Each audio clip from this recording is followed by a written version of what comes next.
Em primeiro lugar, eu quero agradecer a Escola de Magistrados da Bahia e faço esse agradecimento em nome do desembargador Mário Júnior, como disse, um amigo, e exaltando, logicamente, a competência com que vem como diretor adjunto, como ele disse, mas trazendo cursos de tamanha importância para não só o operador de direito, mas para a sociedade.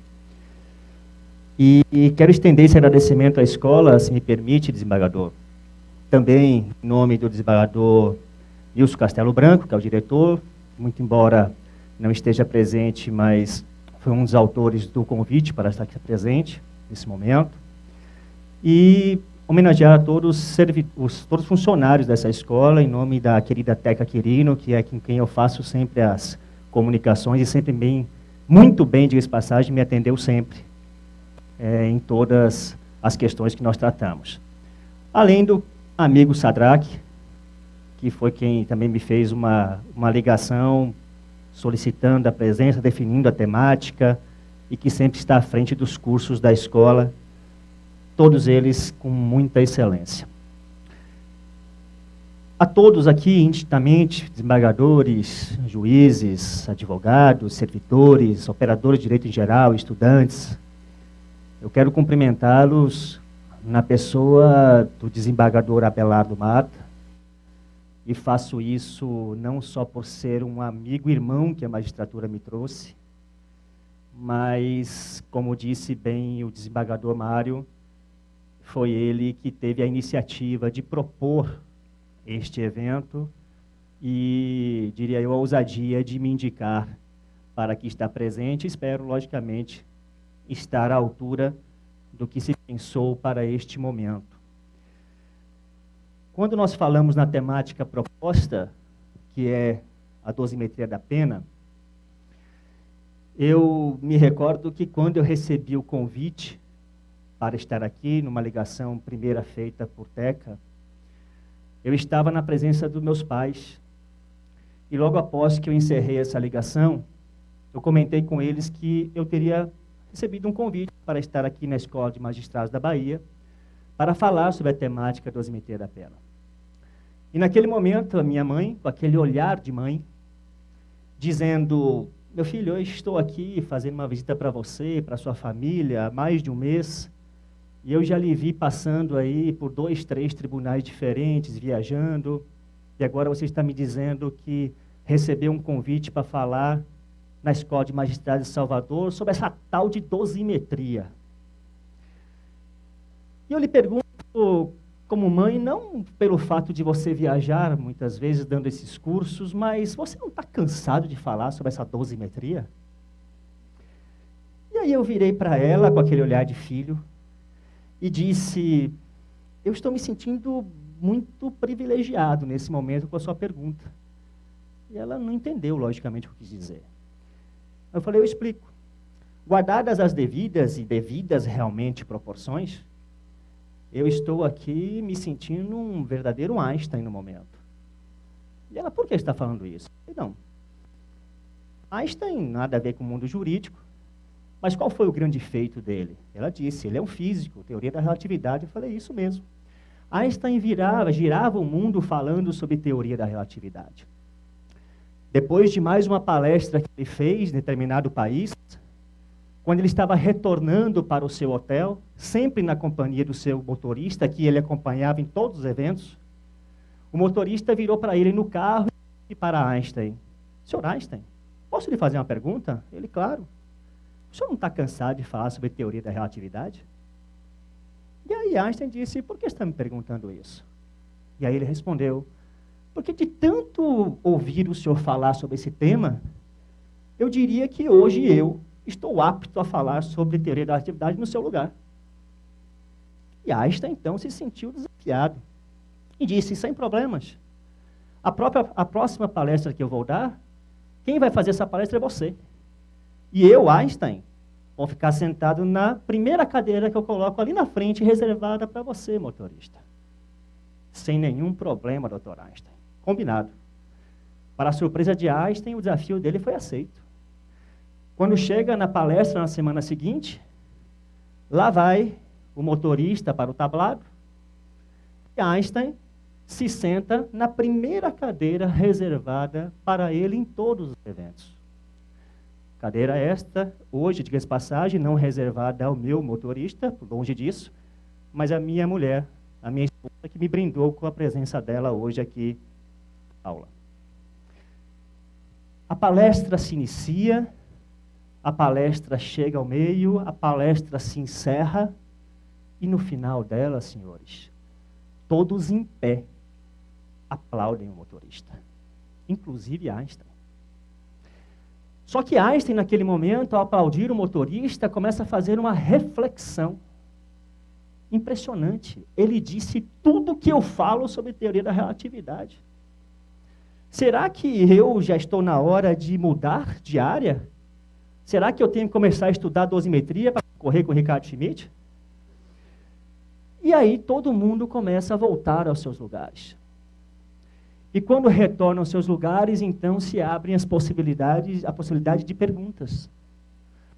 Um cientista lá ao fundo se levanta, se identifica e faz uma indagação. O motorista ouve atentamente e, ao terminar a pergunta, ele responde o seguinte: fulano, eu lhe conheço, eu conheço seu trabalho, se realmente é um trabalho de muita relevância para o mundo científico. Porém, me perdoe, mas esta sua pergunta é uma pergunta um tanto quanto simplória, bastante basilar. Razão pela qual, pelo meu cansaço físico e mental, me permita, mas meu motorista vai responder. Por favor, motorista. Esta passagem só ilustra o que eu quero dizer para vocês de início. Por mais que a gente fale sobre determinado tema, incluindo dosimetria da pena, e aqui vão mais de 15 anos sobre essa temática, uma obra jurídica que se encontra na sua 13ª edição, mais de uma década de existência, o que não é fácil para um livro jurídico alcançar uma marca dessa. Mas por mais que você estude, por mais que você se dedique, por mais que você busque aquela temática, ela é uma fonte inesgotável. Em direito, nunca podemos afirmar que sabemos tudo, nunca. O direito é uma fonte inesgotável. Ele é dinâmico demais, onde a maioria do hoje pode ser a minoria do amanhã. E esta é uma realidade que se impõe na área jurídica sempre. Quando falamos sobre dosimetria da pena, que é o ponto hoje da nossa temática, normalmente o operador do direito vai abrir o Código Penal e vai procurar no Código Penal onde se encontra a dosimetria da pena. O primeiro olhar dele vai ser para o artigo 68 caput do Código Penal. Lá no artigo 68 caput, ele vai descobrir que a dosimetria da pena, que é a aplicação da pena, que é o cálculo da sanção penal, se divide em nosso sistema jurídico em 3 momentos, em 3 fases distintas.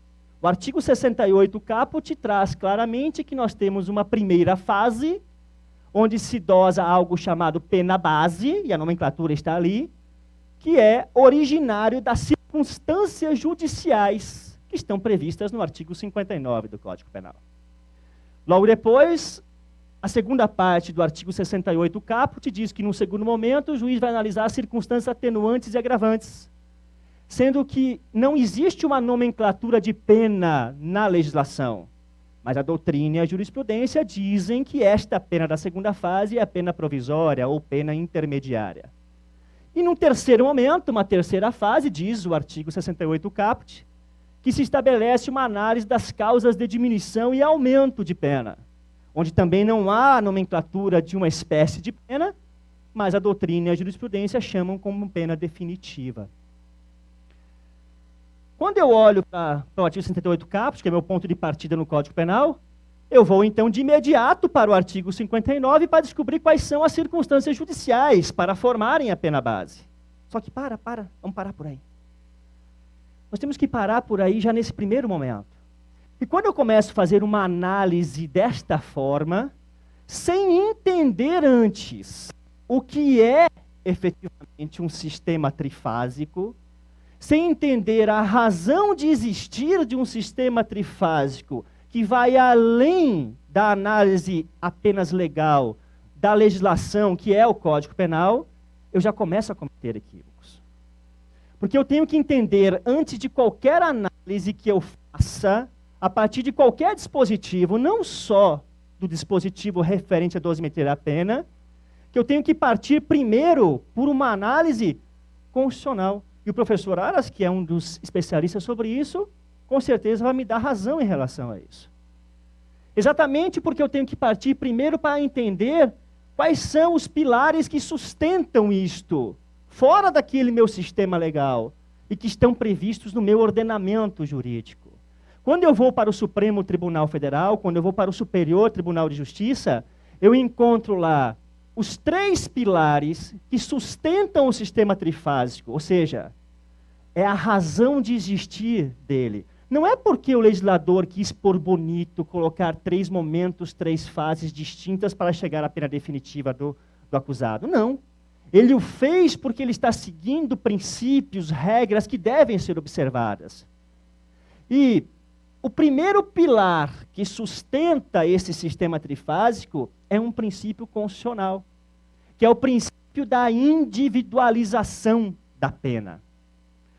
O Supremo Tribunal Federal, em 2 oportunidades distintas, pelo seu tribunal pleno, não estou falando de turmas isoladas, estou falando pelo seu tribunal pleno, o STF, em 2006, ao julgar o HC 82959, HC 82959, e em 2012, ao julgar o HC 111.840, o STF nos disse o que é individualização da pena sob o prisma constitucional. Individualizar a pena de alguém não é somente numa sentença condenatória em que há 2 ou mais condenados, se estabelecer a pena individualmente para cada um. Isto, não é que isto não seja individualização da pena, mas é muito raso do que é o princípio constitucional da individualização da pena. A individualização da pena, senhores, se inicia a partir de uma fase legislativa. Quando o legislador, não tem nada a ver com o Poder Judiciário, quando o legislador traz para nós que a partir de amanhã uma conduta é criminosa. Somente ele tem competência, legislador, para estabelecer o que vem a ser crime. E quando ele estabelece isto, ele traz no preceito secundário da norma uma pena em abstrato. Ele começou a individualizar a pena de alguém que eventualmente pratique um fato criminoso, vai ter a correspondência do tipo penal, já com a sua conduta e pena em abstrato. Ali eu já comecei a individualizar a pena daquela pessoa, que eventualmente venha a ser condenada. O STF depois diz, além dessa fase legislativa, logo após, vem a fase judicial. Esta sim de competência do Poder Judiciário. Onde, a partir do momento em que alguém pratique um fato, este fato se amolda a um tipo penal, o juiz reconhecendo, portanto, a responsabilidade penal da pessoa, do agente, ou seja, a sua culpabilidade, vai então aplicar a sua pena em concreto, a partir daquela pena em abstrato que já foi definida pelo legislador. Ele começa então na fase judicial, o juiz do processo de conhecimento, estabelecer a pena em concreto de acordo com o sistema trifásico do Código Penal. E o STF diz que este princípio se encerra na fase administrativa, que a doutrina prefere chamar de execução, que também é de competência do Poder Judiciário, mas não mais do juiz da causa, do juiz do processo de conhecimento, mas sim do juiz da execução penal. Porque nada adianta você individualizar a pena de alguém na condenação e depois, na execução penal, tratar aquela pessoa num grupo de condenados. Não. Ela tem que ser olhada também de forma individual. Até porque os benefícios na execução penal são todos vistos de forma o quê? Individualizada, de acordo com o mérito do condenado. Então, a individualização da pena percorre uma etapa legislativa, judicial e administrativa. O que nos interessa nesse momento é a etapa judicial.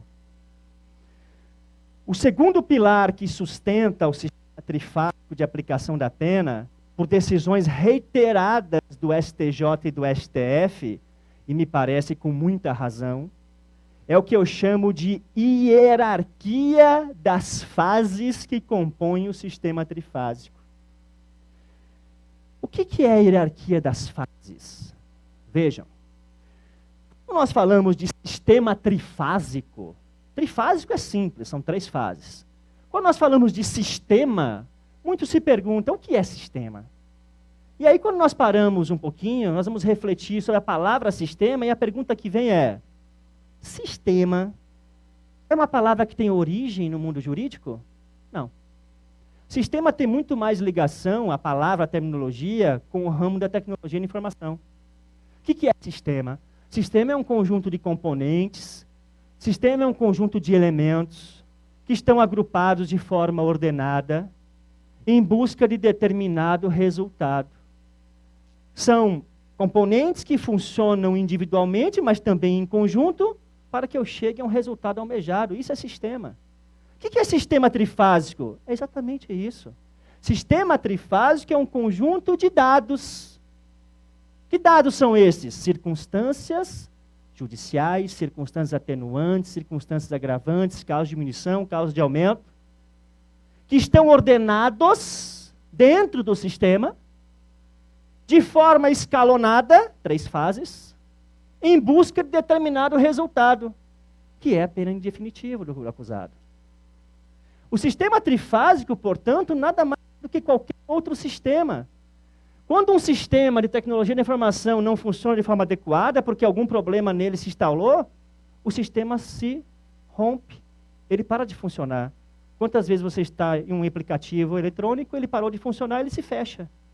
Quantas vezes o embaixador Abelardo já nulificou um processo de dosimetria da pena, porque o sistema trifásico não funcionou de forma adequada, porque o juiz, por exemplo, inverteu as fases. Se ele inverteu as fases, o sistema se rompeu, não funciona de forma adequada, nula a sentença. Então, o sistema trifásico nada mais é do que um sistema. Um sistema onde elementos ali entram de formas ordenadas, de forma escalonada, significa dizer, o legislador, ele dá uma valoração gradativa para determinadas circunstâncias e causas que devem ser observadas pelo magistrado. O sistema trifásico de aplicação da pena é o óculos entregue pelo legislador para o juiz para que ele possa enxergar com maior perfeição um critério discricionário que lhe é dado para dosar a pena em concreto do acusado. É isto. E por fim, além da individualização da pena e da hierarquia das fases, o terceiro pilar que sustenta o sistema trifásico, a razão dele existir, está no princípio que não é constitucional, diferente do primeiro, mas que nem por isso não tem a sua importância no direito penal, que é o princípio da proporcionalidade. Diria eu, talvez, um dos princípios mais importantes do direito penal. Tudo em direito penal é proporcionalidade. A proporcionalidade, ela serve para afastar o excesso, mas a proporcionalidade serve também para afastar a carência. A proporcionalidade é a busca pelo equilíbrio no julgado, pela pena ideal. Quando se estabelece uma conduta praticada e você verifica que aquela conduta se amolda formalmente a um tipo penal, trazido pelo legislador, com uma respectiva pena em abstrato, a primeira pergunta que a colega Mariana vai fazer é: este acusado que praticou esse fato merece a punição por uma pena privativa de liberdade? Como bem disse o desembargador Mário? O direito penal é a última ratio. É o último ponto a se... Porque nós estamos tutelando o segundo maior bem depois da vida, é a liberdade. Então a pergunta que se estabelece é, na proporcional necessidade, aquela pena prevista é necessária para a punição do agente? Se a colega Mariana entender que sim, ela continua. Se ela entender que não, o que ela vai fazer? Vai absolver aquela pessoa. Absolver, Ricardo? Sim. O que o senhor que é a aplicação do princípio da insignificância, por exemplo? É isto. Existe uma conduta que se amolda a um tipo penal formalmente, porém se verifica que o direito penal não está aqui para resolver essa situação. Ele está punindo de forma muito acentuada aquela conduta que no mundo jurídico, no mundo prático é insignificante.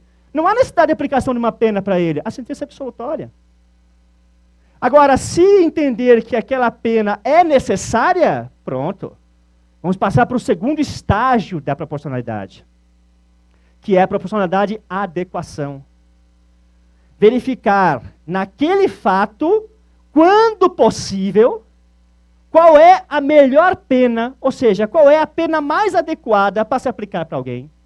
E o artigo 32 do Código Penal me traz pena privativa de liberdade, pena restritiva de direitos e pena de multa. Em algumas situações, diante da quantidade de pena pela gravidade do crime, não há possibilidade de escolha. Mas em outras tantas, há. Onde eu posso substituir uma pena privativa por restritiva ou por pena de multa. Vista a necessidade da pena, vista qual é aquela que é mais adequada, eleita, melhor dizendo, aquela mais adequada, nós vamos para o último estágio da proporcionalidade, que é a proporcionalidade agora, ponderação. Necessidade, adequação, ponderação. O que é ponderação? É o quanto. Ou seja, a pena necessária, esta é a pena adequada, qual é o quanto de pena que eu vou aplicar?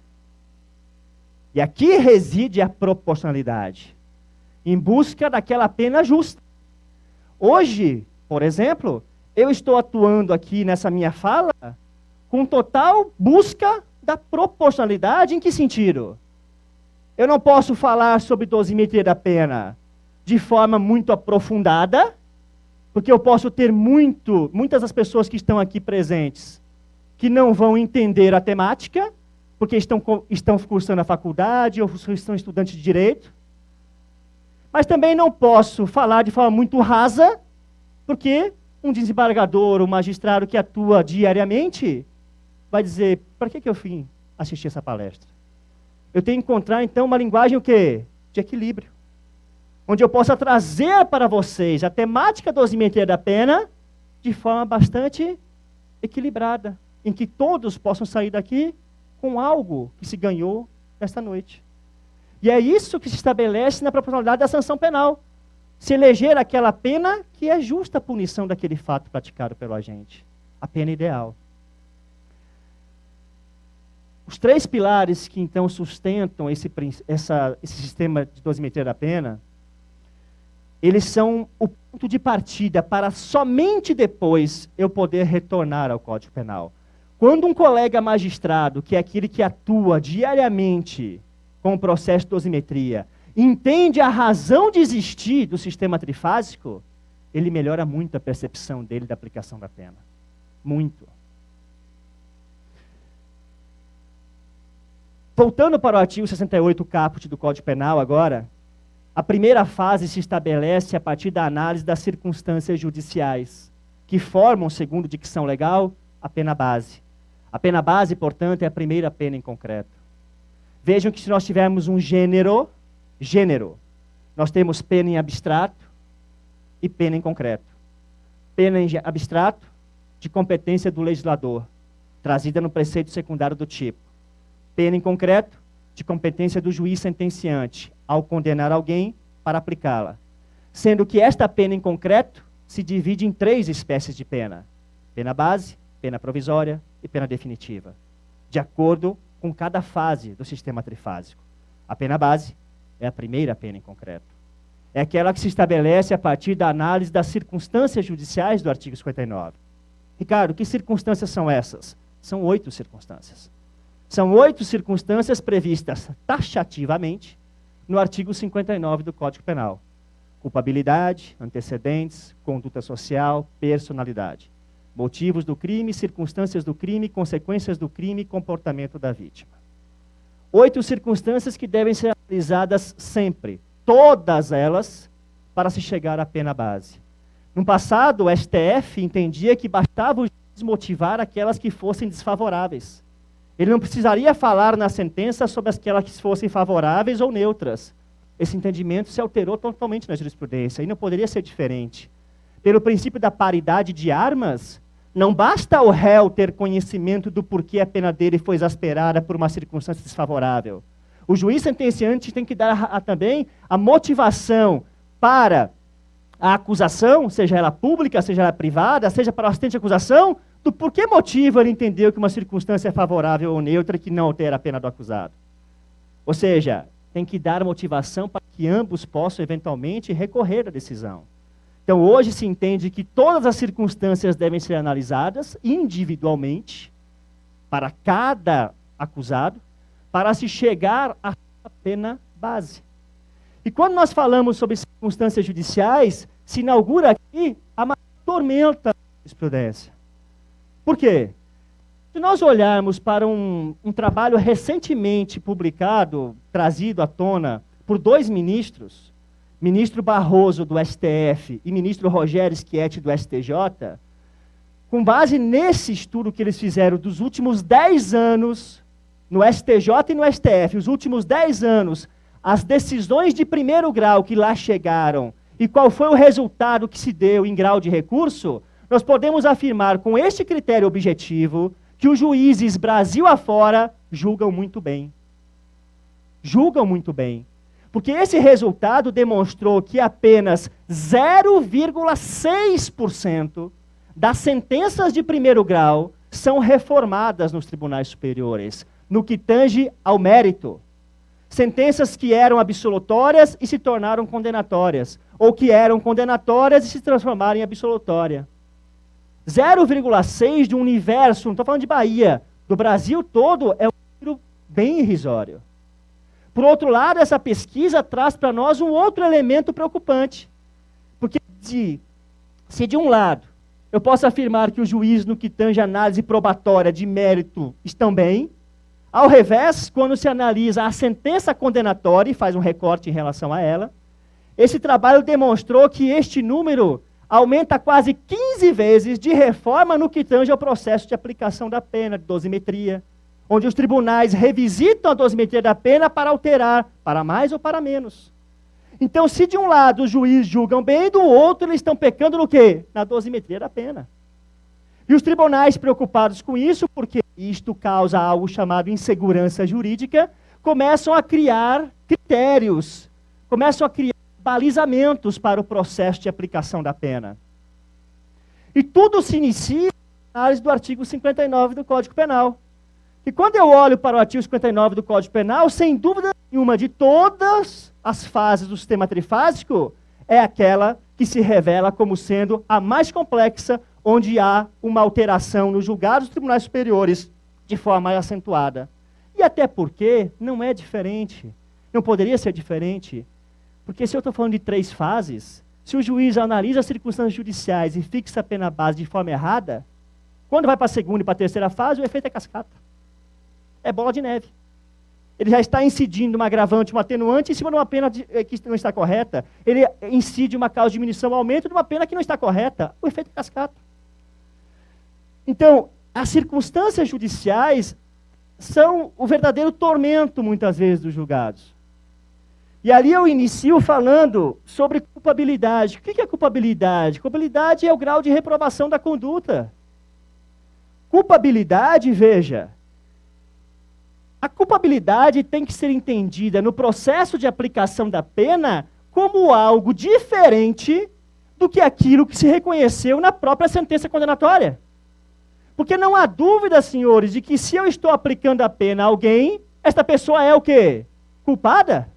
A culpabilidade, então, que se analisa no processo, na parte de fundamentação da sentença, na análise do mérito, ela é diversa da culpabilidade que está agora servindo para a aplicação da pena. Porque se isso não ocorrer, eu estou incorrendo em quê? Bis in idem. E o que é o bis in idem? O verdadeiro fantasma do direito penal. O bis in idem, ele está vedado, seja para prejudicar, seja para beneficiar. Ele não serve para os dois lados. Bis in idem é a dupla valoração sobre o mesmo objeto. Eu não posso fazer isso em direito penal. Então vejam, eu tenho que olhar na culpabilidade, no que tange a aplicação da pena, para o grau de reprovação da conduta do agente num crime culposo, para a intensidade do dolo dele na prática daquela infração penal, se isso pode ser destacado daquilo que já foi levado em consideração na parte de motivação do julgado. Se alguém dirige um carro em alta velocidade e atropela alguém e vem a matar um transeunte, regra geral, esse crime é um crime de homicídio culposo, na direção de veículo automotor. Só que entendam, eu não posso levar em consideração essa alta velocidade para exasperar a pena. Por quê? Porque a alta velocidade já serviu na motivação da sentença para dizer que existia culpa na modalidade de imprudência. Se eu faço isso na parte de dosimetria da pena, eu incorro em quê? Bis in idem. Porque eu já levei em consideração para reconhecer a culpa dele. Agora, se ele dirige um veículo em alta velocidade e atropela um transeunte ainda furando um sinal vermelho, é diferente. Porque basta ele furar o sinal vermelho ou a alta velocidade para que eu reconheça o homicídio culposo na direção de veículo automotor. Sendo que qualquer um dos elementos sozinho já reconhece a culpabilidade dele para a sentença condenatória. O outro eu destaco e levo para o processo de dosimetria, permitindo a exasperação da pena dele, até porque, por um prisma de proporcionalidade, a conduta dele é mais gravosa do que do primeiro. Então, a culpabilidade tem que ser vista com este olhar. De igual modo, quando falamos de antecedentes criminais, aí vem se perguntando, o que são antecedentes criminais? Isso hoje está muito tranquilo na jurisprudência. Eu posso definir antecedente criminal como sendo o agente capaz que possui contra si uma sentença penal condenatória transitada em julgado por fato anterior e que não incide em reincidência.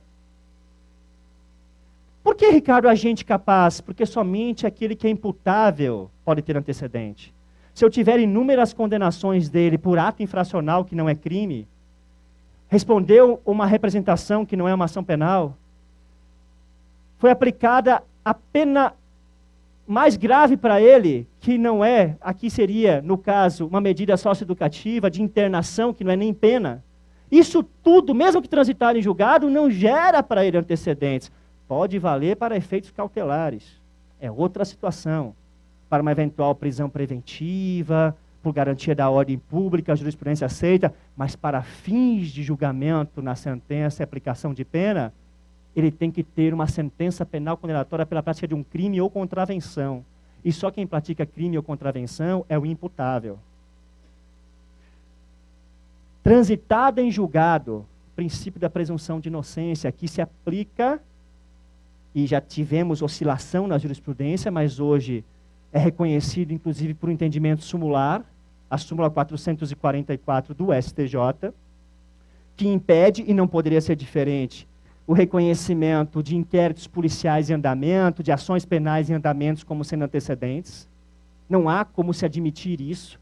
Inquérito policial é um procedimento de esfera administrativa, sem crivo de contraditório, que pode gerar uma ação penal. Não é que vai gerar, pode gerar. E se gerar uma ação penal, essa ação penal pode ter diversos desfechos distintos. Pode ter condenação, pode ter absolvição, pode ter extinção da punibilidade. Enfim, é muito prematuro você valorar isso. E aí andou bem os tribunais superiores ao sumular, dizendo que ações penais e inquéritos policiais não servem para a pena base. Não servem, não podem servir. Por outro lado, agente capaz que possui contra si uma sentença penal condenatória transitada em julgado por fato anterior, porque se não for fato anterior, não é antecedente. Antecedente criminal. Não importa a data do trânsito em julgado, não importa. Mas o fato que eu estou julgando hoje, aquela condenação que ele tem transitado em julgado, tem que ser por um fato que ele praticou antes do fato que eu estou julgando hoje. Porque se o fato que ele praticou, que ele tem uma condenação transitada em julgado, é após o fato que eu estou julgando hoje, antecedente não é. Posição tranquila no STJ e STF. Se o trânsito em julgado aconteceu durante a ação que eu estou instruindo, não tem problema nenhum, desde que o fato seja anterior ao meu. A data do trânsito em julgado não importa, mas o fato tem que ser anterior àquele que eu estou julgando. E, por fim, que não incida em reincidência. Entendimento também sumulado, súmula 241 do STJ. A reincidência, ela tem características diversas dos antecedentes. Muitas vezes nós colocamos numa vala comum, negativo. Antecedente é uma coisa, a reincidência é outra. Antecedente é uma circunstância judicial, a reincidência é uma agravante. Olha a hierarquia das fases aí. A reincidência é um plus em relação aos antecedentes. A reincidência é mais gravosa para ele. São coisas distintas. Então, se ao mesmo tempo uma condenação anterior gera antecedentes e reincidência, o juiz não pode, na primeira fase, nos antecedentes, exasperar a pena, e chegar na segunda fase com agravantes, exasperar a pena também pelo mesmo processo. Isso é o quê? Bis in idem. Totalmente vedado nos tribunais, súmula 241 do STJ. Mas, lógico, se tem 2 ou mais condenações anteriores transitadas em julgado, que geram simultaneamente antecedentes e reincidência, aí o juiz pode pegar uma e jogar na primeira fase, exasperar a pena como antecedente, pega a outra, joga na segunda fase e coloca como reincidência e exaspera a pena. Porque aí não há bis em idem. Aqui existem 2 objetos distintos. O bis em idem acontece quando você tem um único objeto e valora em 2 momentos distintos. Isso é bis em idem. Quando são objetos distintos, não há aplicabilidade da súmula 241 do STJ. Posição pacífica também no STJ e no STF. Culpabilidade, antecedentes, conduta social. O que é conduta social? Conduta social é questão comportamental, ponto. Tem um voto do ministro Theory fantástico sobre isso no STF, que é seguido por toda a corte e referência em todos os votos do STF, esse voto do ministro Theory, que falava sobre conduta social. O que ele dizia, olha, antes da reforma 84, a conduta social englobava conduta e antecedentes. Depois da reforma 84, houve uma cisão. Antecedente é uma coisa, conduta é outra. Significa dizer, conduta social não é fato ilícito. Se for fato ilícito, é antecedente, desde que preenchido os seus requisitos. Conduta social é tudo que não seja fato ilícito. Questão comportamental. Qual é o comportamento daquela pessoa no meio social, perante a família, perante o local de trabalho? É isto que é conduta social. Somente isto. Tanto é que a súmula 444 do STJ, ela não diz que inquérito policial e ação penal em andamento não servem para antecedentes. Ela não diz isso. Ela diz o seguinte, inquérito policial e ação penal em andamento não servem para a pena base. Ou seja, não serve para nada. Porque seria muito simples você dizer, não é antecedente porque não é transitado em julgado, então eu jogo para conduta. Negativo, ela não serve para conduta, porque conduta não é fato ilícito. Não serve para conduta, não serve para personalidade, que vem logo depois. Personalidade é o quê? É índole, é o caráter da pessoa. Diga-se passagem, senhores, personalidade é talvez o elemento mais difícil de se aferir no processo criminal. A personalidade não tem nada a ver com o ramo jurídico, nada. A personalidade ela está muito mais adstrita aos ramos da psicologia, da psiquiatria, onde profissionais que têm esse mistério, psicólogo, psiquiatra, em diversas entrevistas com alguém, podem traçar a personalidade daquela pessoa. O juiz não tem capacidade alguma de, num único contato com o acusado, dizer qual é a sua personalidade. Porque aparentemente ele pode falar alguma coisa, mas sentença penal não é aparência, é juízo de certeza. Se não há certeza sobre a personalidade dele, o juiz não tem como fazê-lo. E muitas vezes nos processos criminais, nós não temos elementos para isso, a não ser na prática, quando é instaurado um incidente de insanidade mental. Porque quando esse incidente se processa, esta pessoa faz um exame pericial. E são traçados aí características de sua personalidade para se estabelecer se a época do fato ele era ou não imputável. Aí o elemento que o juiz precisa de convicção por quem tem esse mistério, que são psicólogos, psiquiatras, estará no processo para ele poder valorar. Mas ele, juiz, querer valorar sem isso ou qualquer um outro elemento concreto, me parece totalmente equivocado. E tanto é que a ação penal e inquérito policial em andamento, de acordo com a súmula 454 do STJ, também não servem para isso. Está excluindo de tudo. Então, culpabilidade, antecedentes, conduta e personalidades. Começamos a analisar agora as circunstâncias do crime, os fatos que norteiam o crime. Quais são? Motivos, circunstâncias e consequências. Motivo do crime é o porquê da ação delituosa. Todos nós temos alguma motivação para praticar eventual crime. Motivo é o que não falta. Motivo tende de a mais variadas espécies. Um crime pode ser praticado por ciúme, por inveja, por cobiça, por futilidade, por torpeza. Motivo, senhores, tem de sobra. Mas eu tenho que cuidar aqui dos motivos do crime, porque todo crime possui um motivo. Qual é o motivo do crime de furto? Obtenção de lucro fácil. Qual é o motivo do crime de estupro? Satisfação da lasciva. Se o motivo do crime é esse, eu não posso valorar isso para exasperar a pena, porque isso é o quê? Bis in idem. Ricardo, mas o motivo foi fútil. Tudo bem, só que futilidade é um agravante. Se futilidade é um agravante, você também não pode valorar na primeira fase. Porque se você exaspera a pena na primeira fase pela futilidade e exaspera a pena na segunda pela agravante da futilidade, você incorre também em quê? Bis in idem. Então eu tenho que sair do motivo do tipo e ter cuidado quando eu tiver a possibilidade de extrair uma motivação que não está no tipo penal, verificar se ela não está presente numa outra fase do sistema trifásico. Porque se tiver, eu não posso valorar na primeira fase. Eu postergo sempre para depois, pelo princípio do quê? Da hierarquia das fases, sempre para depois. Circunstâncias do crime é modus operandi. Circunstâncias do crime é a razão que levou o agente a praticar determinada infração no que tange, não a motivação em si, mas quais foram os elementos que levaram ele a praticar aquela infração. Condições de tempo, de lugar, quantidade de pessoas, objeto utilizado. Isso são circunstâncias do crime. Só que cuidado aqui também, porque muitas circunstâncias aparecem em outros momentos. Crime praticado por meio cruel, crime praticado com asfixia, com recurso que impossibilitou a defesa da vítima, tudo isso são circunstâncias do crime, que podem ser eventualmente qualificadoras, que podem ser agravantes, enfim.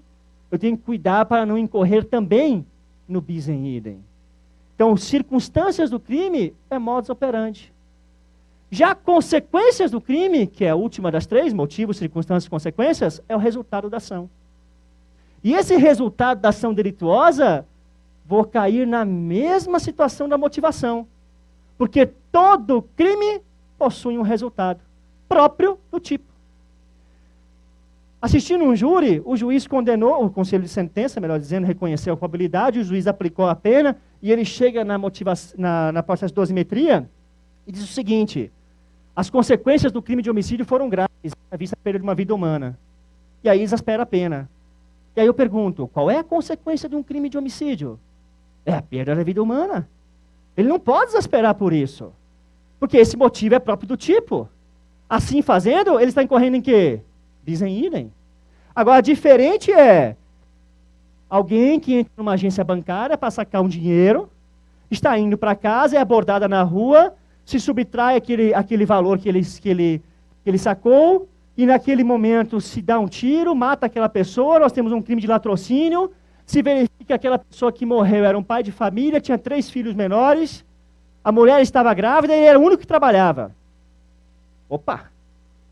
A consequência do crime foi a morte, mas além desta morte, nós tivemos consequências para o meio familiar dele. E o STJ e o STF diz: o juiz deve amparar nas consequências do crime a sociedade, a família da vítima ou a própria vítima. Se as consequências do crime causaram a estas pessoas alguma repercussão, o juiz pode valorar, sim, como consequência do crime. Porque, neste caso, aquela pessoa deixou 3 filhos menores, deixou a mulher grávida, era arrimo de família, ou seja, existe uma perda para o meio familiar irreparável. E aí vem aquela questão que muitas vezes se debate. Espera aí, Ricardo, o agente que praticou o fato não sabia que a vítima era arrimo de família, não sabia que ele tinha 3 filhos menores, não sabia que a mulher estava grávida. Se você pensar, por exemplo, na agravante praticada contra a mulher grávida, o agente só pode responder, só pode se decidir para ele essa agravante se ele tiver prévia ciência da gravidez da vítima. Porque se ele não tinha ciência da gravidez da vítima, mesmo que ela estivesse grávida, ele não vai ter aquela agravante contra ele. Porque senão eu estaria punindo ele por responsabilidade objetiva. O STJ e o STF dizem, uma coisa é uma coisa, outra coisa é outra coisa. Circunstâncias judiciais do artigo 59, quando eu falo de consequências do crime, são consequências do crime para o seio familiar da vítima, para a vítima ou para a sociedade. Não importa se o agente tinha ou não prévio conhecimento. Desde que atinja alguma das esferas de proteção, deve ser reconhecido pelo julgador. Aqui não há que se falar em punição por responsabilidade objetiva, ou não. Essa é a posição dos tribunais superiores. E, por fim, a última circunstância judicial é o comportamento da vítima, que é uma pergunta muito simples a respeito disso. É saber se no fato concreto a vítima em algum momento negligenciou, se a vítima em algum momento provocou a prática da infração penal. Se eu estou com o meu veículo, paro num shopping, ligo o alarme, fecho o carro, vou comprar uma camisa e volto, meu carro não está ali, eu fui vítima de um crime de furto. Se eu estou andando na rua, vejo uma vitrine, gostei de um produto, paro o meu carro ali no meio-fio, saio, vou comprar a camisa, deixo o carro aberto com chave na ignição, e quando eu volto, meu carro não está ali, eu fui vítima de um crime de furto. Só que o meu comportamento enquanto vítima no primeiro e no segundo fato é distinto. Num, eu tomei todas as cautelas necessárias, estacionamento, alarme, carro fechado. No outro, carro no meio da rua, aberto, chave na ignição. O meu comportamento enquanto ofendido foi distinto. Só que aí o STJ e o STF diz o seguinte: comportamento da vítima é a única circunstância judicial que não está adstrita nem ao direito penal do autor, nem ao direito penal do fato. Porque é o comportamento do ofendido. Se vocês olharem para as outras 7 circunstâncias judiciais, verão que culpabilidade, motivos do crime, circunstâncias do crime e consequências do crime é direito penal do fato. Se vocês olharem para antecedentes, conduta e personalidade, é direito penal do autor. Ricardo, você está falando o que sobre isso? Eu estou dizendo o seguinte: para os tribunais superiores é pacífico o entendimento que o juiz julga e o que o juiz, quando ele aplica a pena, na dosimetria da pena, o juiz não lança um olhar somente para o fato praticado pelo agente, direito penal do fato, mas ele lança um olhar também, simultaneamente, para quem praticou o fato, direito penal do autor. A mescla entre direito penal do autor e do fato é que vai dar ensejo à pena definitiva. E o comportamento da vítima é o único que não se inclui nem no direito penal do autor, nem no direito penal do fato. É por isso que os tribunais entendem que esta é a única circunstância que não pode ser valorada para prejudicar a situação do acusado. Porque não importa para o acusado se o carro estava aberto ou fechado. Seja de uma ou de outra forma, ele não poderia praticar aquela subtração. Se praticou, já está sendo punido. Aquela situação de estar aberto ou fechado vai ficar no âmago do ofendido. De saber, poxa, eu negligenciei, eu vacilei. Ou não, eu tomei todas as cautelas necessárias, mesmo assim fui vítima do crime. Mas para o acusado não pode se transmudar em prejuízo a ele. Então é a única circunstância para os tribunais superiores que não pode ser levada em consideração para exasperar a pena dele. A única. Porque o que eu tenho que olhar naquele momento da dosimetria da pena é, repito, o fato praticado pela pessoa, gravidade em concreto, e a pessoa que praticou o fato. Vistas as circunstâncias judiciais, se estabelece alguns elementos importantes aqui agora. Primeiro, quando eu conheço as circunstâncias judiciais e consigo ter a exata noção e o cuidado para afastar o tão temido bis in idem, eu vou para o processo de aplicação da pena, ou seja, do processo de dosimetria da pena, naquele momento da pena base, com uma única referência. E qual é a minha referência? A pena em abstrato. É a minha única referência. E o artigo 59 do Código Penal me traz 8 circunstâncias judiciais, 8, sem em nenhum momento dizer para mim qual é o valor de cada uma delas, nem tampouco se alguma delas prepondera sobre outra.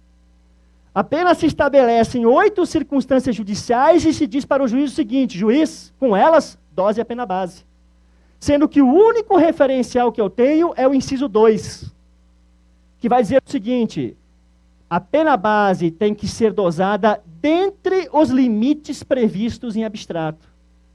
A pena base, portanto, pode ser a pena mínima, a pena base pode ser a pena máxima, ou a pena base pode ser qualquer pena entre o mínimo e o máximo.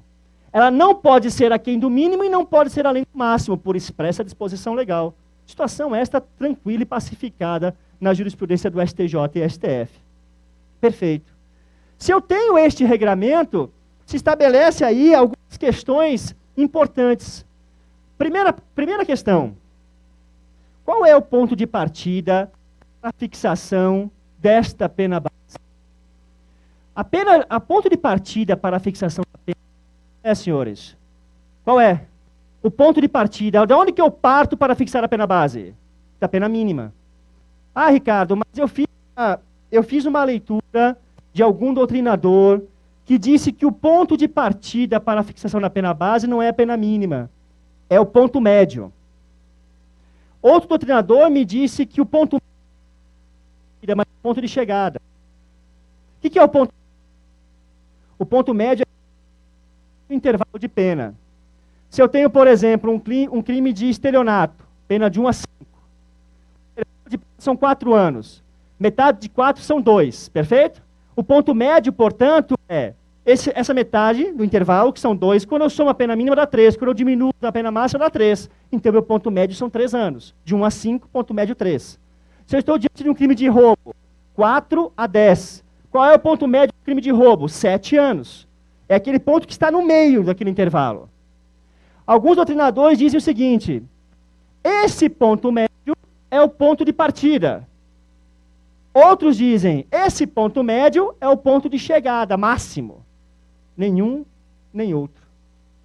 Por quê? Não é ponto de partida STJ e STF. Não há nenhum elemento, não há nenhuma motivação, não há o porquê do juiz estabelecer ele como ponto de partida. Porque para mim chegar no ponto médio, eu tenho que ter circunstâncias desfavoráveis que justifiquem um acréscimo de pena a partir da pena mínima, que é o ponto de partida. E este ponto médio também não pode funcionar como ponto de chegada por força do próprio artigo 59, inciso 2, que diz que a pena base é dosada entre o mínimo e o máximo. Ponto de partida, mínimo. Ponto de chegada, máximo. Só não pode ser aquém do mínimo, não pode ser além do máximo. Então, essas duas teses, trazidas pela uma doutrina bastante minoritária, é totalmente refutada pelos tribunais, e não poderia ser diferente. E não poderia ser diferente. O ponto de partida para a fixação da pena base é a pena mínima. O juiz só pode sair do mínimo legal se ele tiver circunstâncias o quê? Desfavoráveis, que justifiquem um acréscimo de pena. Mas não basta a circunstância ser só desfavorável. Porque uma circunstância judicial, ela pode ser desfavorável, favorável ou neutra. Ricardo, o que você quer falar com isso? Eu quero dizer o seguinte: o que é uma circunstância favorável? Positiva. Que atua em benefício dele. Ele não tem antecedente criminal. Ele tem boa conduta. Isso é uma circunstância favorável. O que é uma circunstância? O que é uma circunstância desfavorável? É uma circunstância negativa. Ou seja, ele tem antecedentes criminais. Ele não tem uma boa conduta. E isto é uma circunstância desfavorável. Aí é fácil. O que é uma circunstância neutra? Para fins de aplicação da pena base. Circunstância neutra, primeiro, é quando não se tem nenhum elemento para se analisar aquela circunstância. Entendam. Não há informação nenhuma sobre a conduta social daquela pessoa. Nenhuma. Ninguém faz referência no processo. Se não há informação nenhuma sobre a conduta social de alguém, a circunstância se tornou neutra, porque não existem elementos para se valorar ela. Sentença penal é juízo de quê? Certeza, quando ela é condenatória. Se ninguém falou nada, o juiz não pode dizer que ela é favorável, nem tampouco que é desfavorável. Para dizer que é favorável ou desfavorável, o juiz tem que ter elementos de convicção. Quando que uma circunstância também será neutra?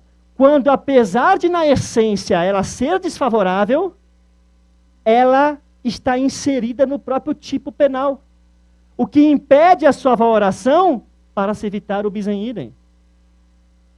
Como eu disse, o motivo do crime de furto foi a obtenção de lucro fácil. Esse é o único motivo que se tem. Ele quis obter lucro fácil.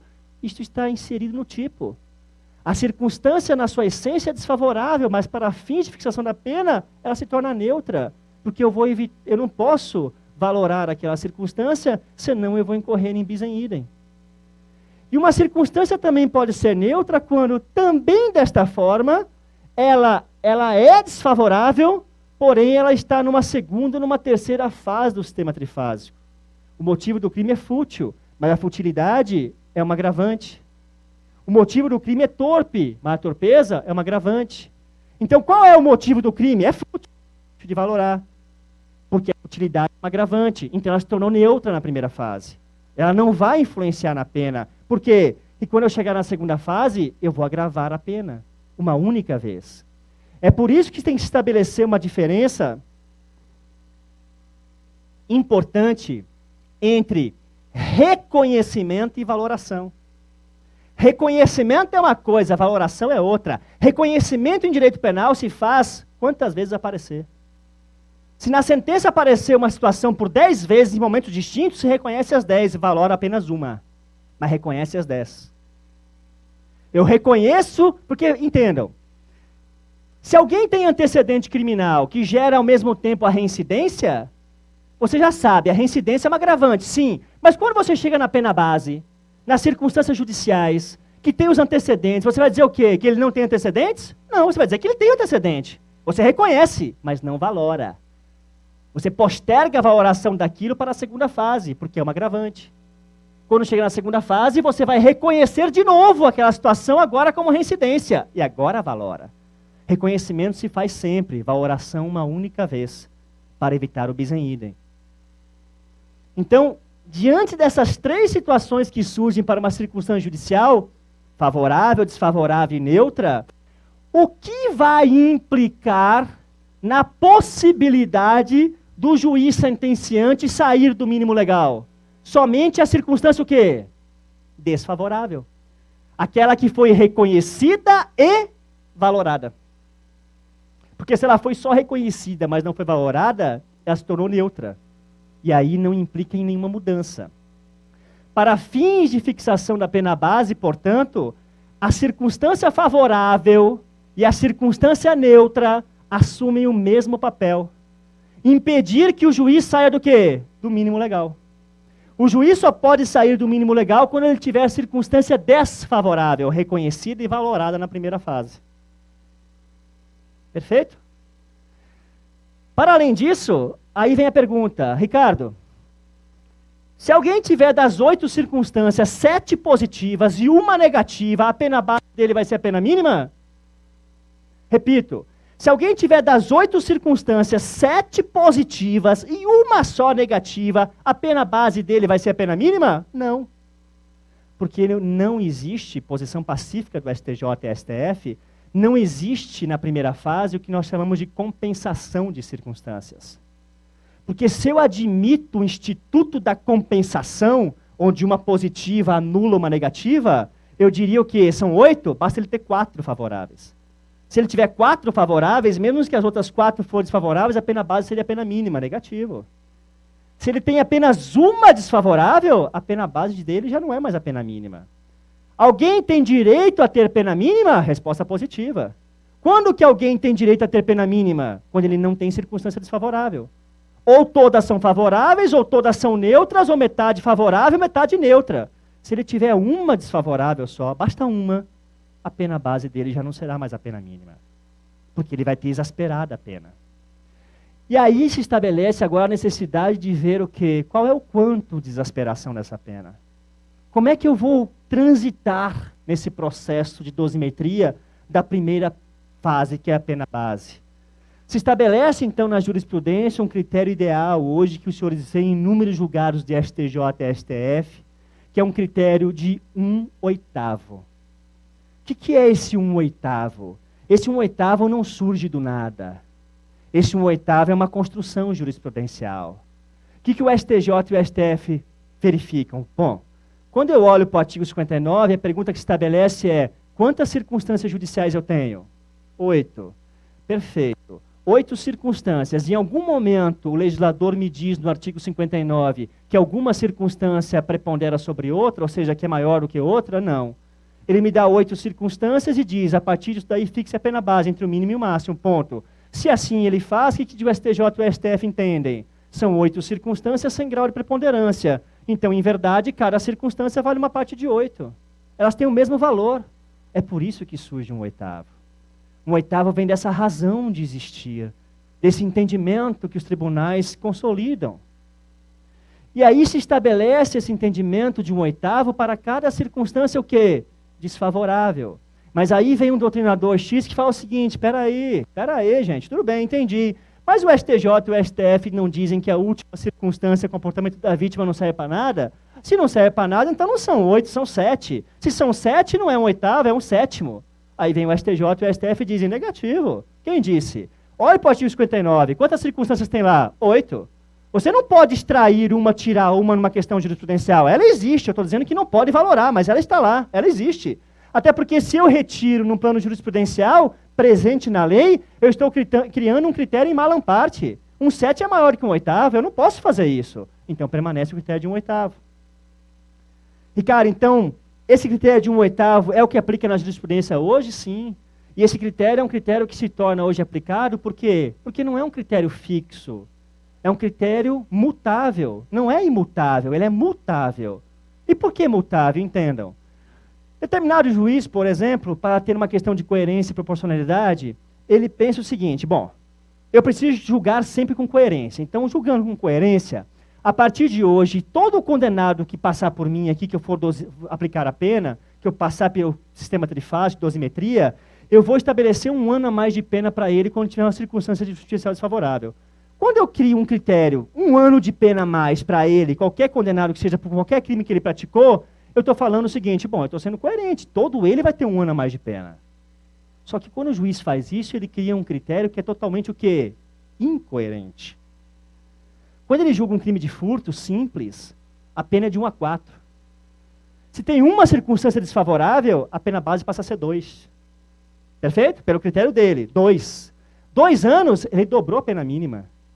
Do intervalo de pena, que são 3 anos, quando ele cresceu 1 ano, ele cresceu 33% dentro do intervalo.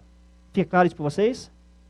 Se ele sai dali e vai presidir um júri, e aquela pessoa é condenada por crime de homicídio qualificado, e ele vai dosar a pena passou de 12 a 30. Se ele usa o mesmo critério, a pena base dele, por uma circunstância desfavorável, vai ser de 13 anos. De 12, ele foi para 13. Vejam só, lá ele dobrou. Aqui de 12, ele foi para 13. No intervalo de pena do homicídio qualificado, que são 18 anos, 1 ano de acréscimo é menos de 10%. Lá foi 33%. Desproporção, incoerência absurda. É por isso que o juiz não pode estabelecer um critério imutável para todo e qualquer crime. E 1/8 não é imutável. Porque ele vai depender do quê? Vai ser um olhar para o intervalo de pena em abstrato, vai ser um olhar para a pena mínima, eventualmente, para se estabelecer qual o quantum de aumento para aquele crime específico. Se eu olhar para o intervalo de pena, por exemplo, se eu estou num crime de roubo, a pena é de 4 a 10. 6 anos de intervalo. 6 anos são 72 meses. 72 meses dividido por 8 são 9 meses. Significa dizer, para o crime de roubo, cada circunstância vale 9 meses. Se eu vou julgar um outro crime que tem uma pena de 2 a 10, o intervalo de pena passou a ser de 8 anos. 1/8 de 8 passou a ser 1 ano. Mudou. É outro intervalo, é outro critério, é outro valor. É mutável. Naquele crime de 2 a 10, cada circunstância passou a valer 1 ano. Se eu sair e vou jogar um crime de estelionato, 1 a 5. Intervalo 4. 4 anos são 48 meses. 48 dividido por 8, 6. Para o estelionato, 6 meses. Então vejam, quanto menor o intervalo, menor o valor. Quanto maior o intervalo, maior o valor. Isso é o quê? Proporcionalidade.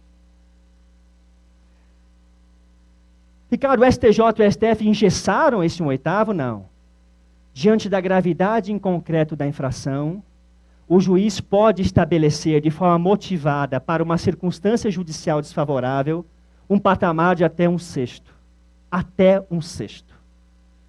Então o juiz tem uma discricionariedade motivada pela gravidade em concreto, de poder, no caso concreto mesmo, estabelecer um valor maior, de até 1/6 para uma circunstância judicial desfavorável. Então existe um balizamento onde o juiz pode transitar.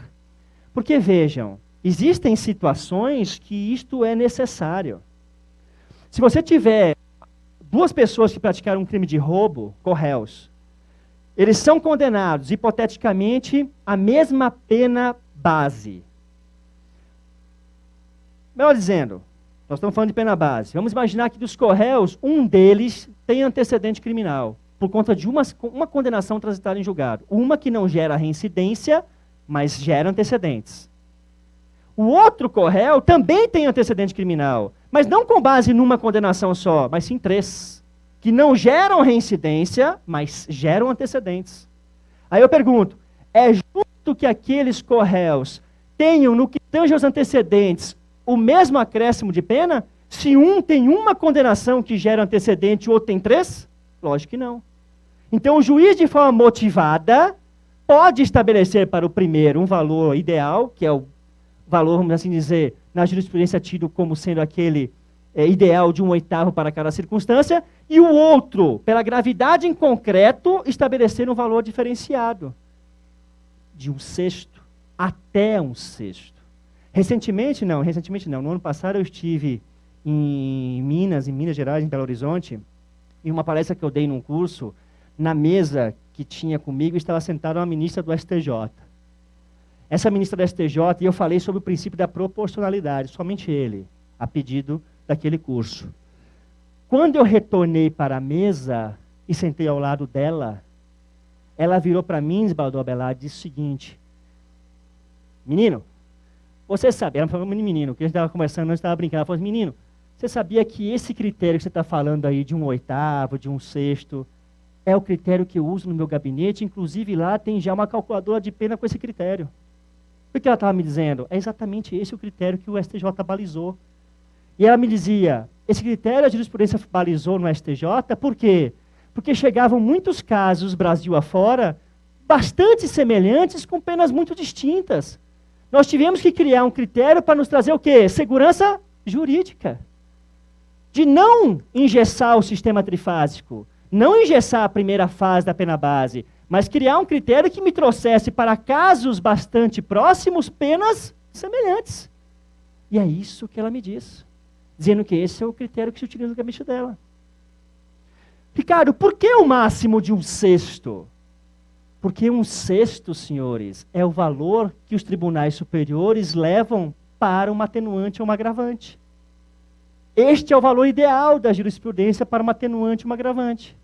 Porque assim como as circunstâncias judiciais, as agravantes e as atenuantes também não têm valor previsto em lei. Só tem as causas de diminuição e aumento. Mas atenuante e agravante não. Então os tribunais, eles firmaram o entendimento que atenuante e agravante tem o valor ideal de 1/6. Da onde surge esse 1/6? Também não é uma razão de existir um chutômetro, não. Esse 1/6 vem do seguinte raciocínio. Primeiro, se estabeleceu um critério ideal que todos entenderam do porquê do 1/8. Perfeito. Segundo ponto, um dos pilares que sustenta o sistema trifásico é a hierarquia das fases. Se existe uma hierarquia das fases, significa dizer que a segunda fase é maior do que a primeira. Então, o valor de uma atenuante e uma agravante não pode ser inferior a 1/8. Tem que ser maior do que 1/8. Perfeito. Só que a segunda fase não é a última fase. Eu tenho que saber que ela está ali no meio da primeira e da terceira. Aí, quando eu lanço um olhar para a terceira fase, causa de diminuição e aumento, que a lei me dá o valor, o STJ e o STF dizem o quê? Quando eu vou para a minha legislação, Código Penal, parte especial ou lei penais especiais, eu verifico que no nosso sistema jurídico, a menor causa de aumento é 1/6. Eu tenho causas de aumento de pena de 1/6, de 1/5, de 1/4, de 1/3, de metade e 2/3. Mas eu não tenho causas de aumento de pena de 1/7, de 1/8, de 1/10, de 1/12, não. Então, se a menor causa de aumento é 1/6, o valor ideal para atenuante ou agravante é 1/6. Por quê? Porque é maior do que 1/8 e nunca irá superar um valor da terceira fase. Mantendo com isso o quê? A hierarquia das fases do sistema trifásico, que é um dos pilares que sustenta a existência do processo de dosimetria da pena. Fica claro para os senhores? Atenuante e agravante, a principal diferença é que atenuante atenua a pena, agravante agrava. Mas a segunda principal diferença é que as agravantes têm previsão legal. O rol é taxativo. O juiz não pode reconhecer uma agravante que não tenha previsão legal. Não pode. Atenuante já não. Atenuante, o rol é exemplificativo. Se vocês olham para o artigo 61 e 62 do Código Penal, os senhores veem todas as agravantes previstas. Se os senhores olham para o artigo 65 do Código Penal, tem diversas atenuantes. Quando os senhores olham para o artigo 66 do Código Penal, estaria o seguinte: o juiz pode reconhecer uma circunstância atenuante não prevista em lei. Seja ela anterior, seja ela posterior ao crime, não importa. O que importa é que ela tenha caráter de relevância. Se o legislador, no artigo 66 do Código Penal, diz que o juiz pode reconhecer uma atenuante não prevista em lei, ele está dizendo que o rol do artigo 65 é apenas exemplificativo, diferente das agravantes, que o rol é taxativo. Por outro lado, na segunda fase, o desembargador Abelardo não concorda comigo, concorda com o STJ e STF, eu discordo do STJ e STF, e ontem até falávamos sobre isso.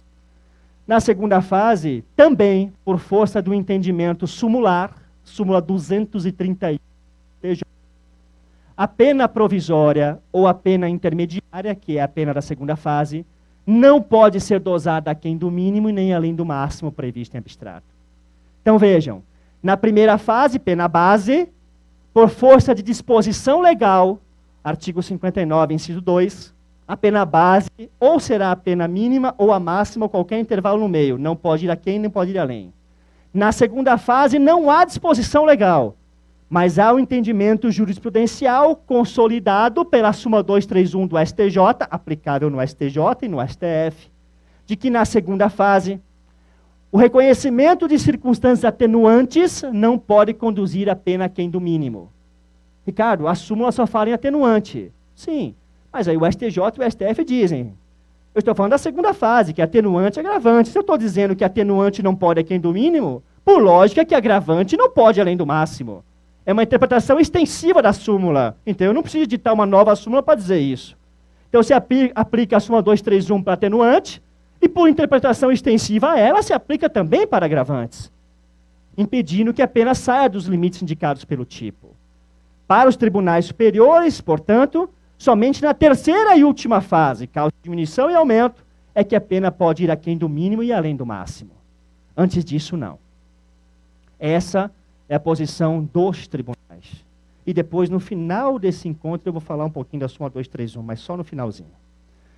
Em relação ao atenuante e agravante, então, é 1/6 para cada atenuante ou para cada agravante, isoladamente. Se alguém tem uma pena base de 6 anos, por exemplo, e esse valor, vejam que também não é imutável, ele é mutável, porque se a pena base são 6 anos, 1/6 de 6 corresponde a 1. Se a pena base, por exemplo, são 4 anos, 1/6 de 4 corresponde a 8 meses. Então esse valor vai se alterar de acordo com a pena base. Se na pena base o meu referencial era a pena em abstrato, na pena provisória o meu referencial é a pena base. Porque eu já tenho uma pena base dosada. Então se ele tem 6 anos de pena e tem 2 atenuantes, é 1/6 para cada uma delas. Ele vai ter atenuada a pena dele e 1/6 pela primeira e 1/6 pela segunda, ou seja, 1 ano por cada, pena provisória 4 anos. Perfeito? Então sempre será 1/6 para cada atenuante ou para cada agravante isoladamente. Para além disso, nós temos situações em que eu tenho atenuante e agravante simultaneamente, que é o concurso entre atenuante e agravante. Quando eu tenho concurso entre atenuante e agravante, aí o meu olhar vai para o artigo 67 do Código Penal. O artigo 67 do Código Penal diz o seguinte: no concurso entre circunstância atenuante e agravante, a pena deve se aproximar do limite indicado pela circunstância preponderante. Vejam, se lá na pena base eu não tenho circunstância preponderante, aqui na pena provisória eu tenho. O artigo 67 do Código Penal diz que as circunstâncias preponderantes entre atenuantes e agravantes são aquelas relacionadas aos motivos do crime, à reincidência e à personalidade do agente. Quando eu vou para o STJ e STF atualmente, eu encontro lá como rainha das circunstâncias a menoridade. A menoridade é aquela que tem a maior força entre as preponderâncias, por estar inserida na personalidade do agente, um ser ainda em formação. Ou a situação do septuagenário, acima de 70 anos na época da sentença, pelo seu grau, entre aspas, de maior senilidade. O STJ e o STF dão uma proteção, então, como rainha das circunstâncias preponderantes, o artigo 65, inciso 1, que traz essas duas atenuantes, menor de 21 na época do fato, maior de 70 na época da sentença. Logo em seguida, traz os motivos do crime, que pode ser atenuante ou pode ser agravante. Eu tenho atenuantes, que são motivos de crime, relevante valor social, moral. Tenho agravantes, que são motivos de crime, torpe, motivo fútil. Eu não posso ter concurso entre motivos, não.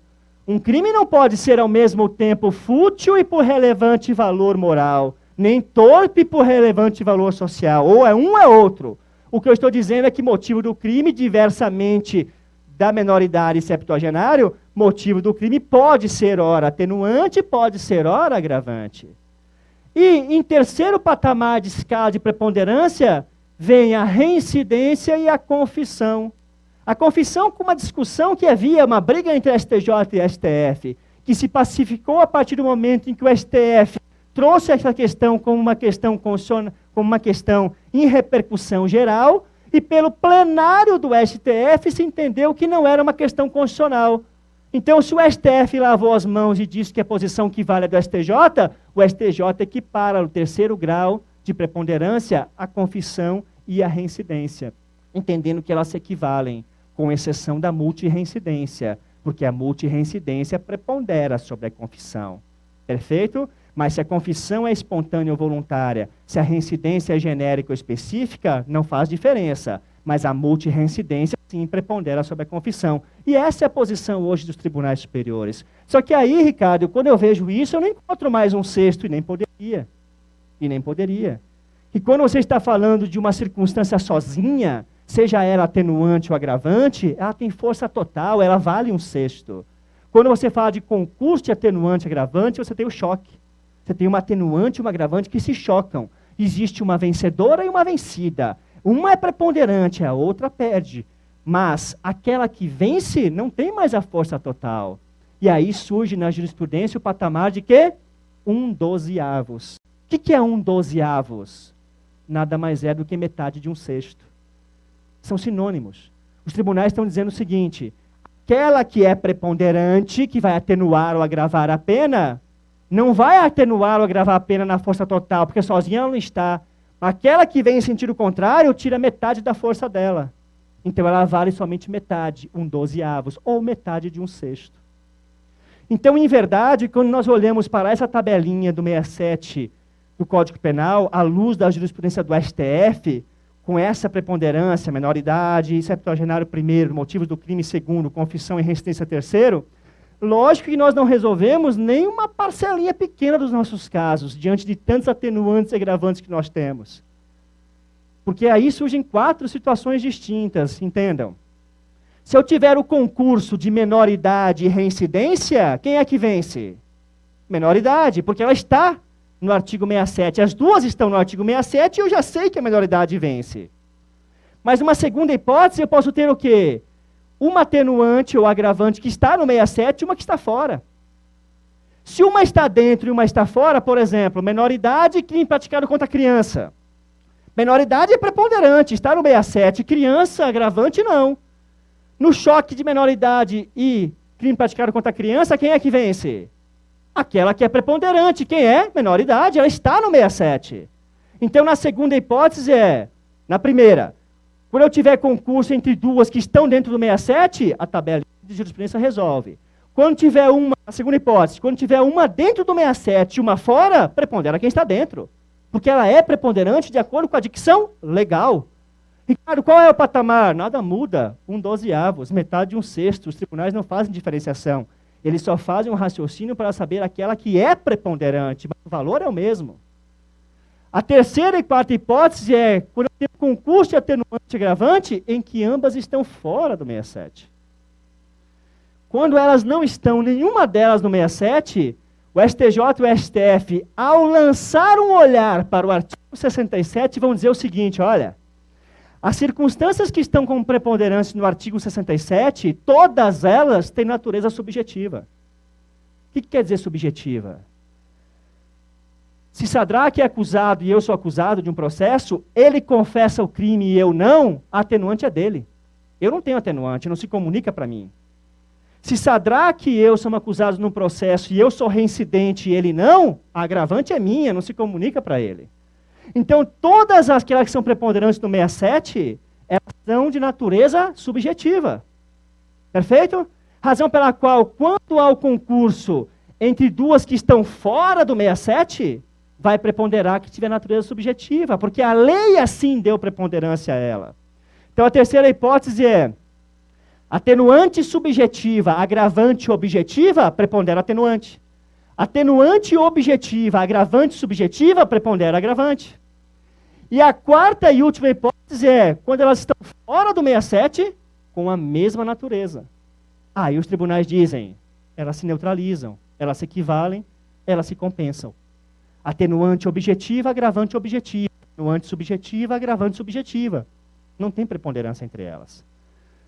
Quais são, então, as duas únicas hipóteses em que não haverá preponderância na segunda fase? Quando existe uma atenuante e uma agravante em concurso que não estão previstas no artigo 67 e que têm a mesma natureza, primeira hipótese, e a segunda hipótese, confissão e reincidência. Somente essas duas hipóteses, excluída a multirreincidência, porque ela vence a confissão. E por fim, nós chegamos à terceira e última fase, que são causas de diminuição e aumento de pena. Aqui tudo fica mais simples, porque causas de diminuição e aumento estão previstas tanto na parte geral quanto na parte especial do Código, mas já existe um valor trazido pela lei.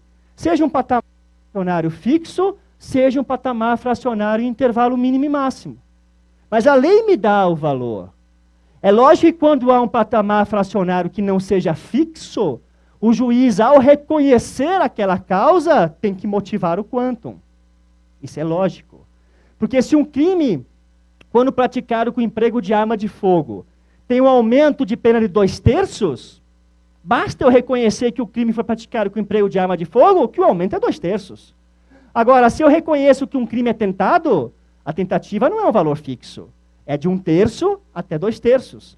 Então não basta eu reconhecer a tentativa. Eu tenho que, ao reconhecer a tentativa, neste caso, eu vou ter que entrar na análise do iter crimes percorrido pelo agente para definir qual é o quantum de redução da pena, se é o mínimo, se é o máximo, ou qualquer intervalo entre o mínimo e o máximo. E aí nós sabemos que quanto mais próximo da consumação, menor a diminuição. Quanto mais distante da consumação, maior a diminuição.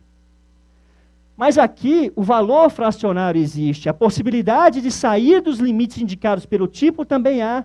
Porque, por lógica, que aquela pena em abstrato prevista para a infração é de um crime consumado. Se ele é tentado, por exemplo, a pena vai vir aqui do mínimo. É lógico que virá. Por isso que não há impedimento nenhum na terceira fase da pena sair dos limites indicados pelo tipo, ir aquém do mínimo ou além do máximo. Qual o critério para aplicação de causa de diminuição e aumento? STJ e STF. Critério sucessivo cumulativo de efeito cascata. Este é o critério. Por isso que se abandona qualquer discussão doutrinária a respeito do seguinte, Ricardo, se eu tiver diminuição e aumento, eu diminuo antes para aumentar depois? Ou eu aumento antes para diminuir depois? Não importa, tanto faz.